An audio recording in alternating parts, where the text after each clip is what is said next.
Nang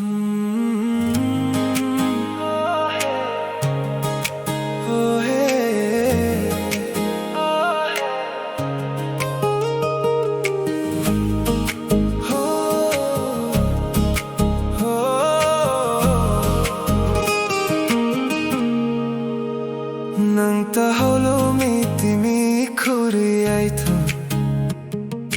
karai ngam ka theling pan kam ni kagan ka thui khau nang jo khum lan na mang kum bam the kan di me goi ni nang lat ka thui khau ba bam the nang jau kum ho pu khau alung chuli liye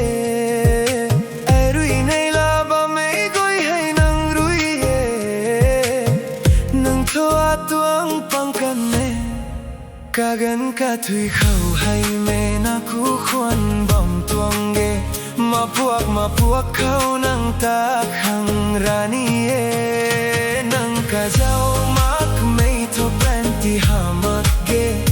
nang tho a kham pui de thei pu ni thei cham pu ni ling cham pu ni nang bam mak mei ka bam ka thui bam ni mak ke nang ruya bam khau bam mi ta tan pat ngam mak mei goi ni tan pat ngam pu ni ling cham bam ni nang le ling cham bam ni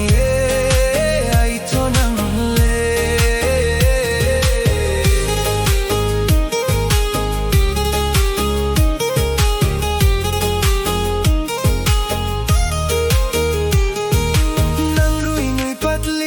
nei rui gan pat kum nang rui nei la me pan tie nang dang khau ga nge ta nei la me a ju la to e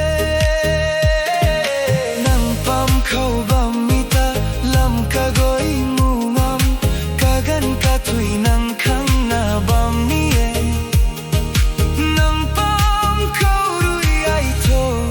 kalai ni make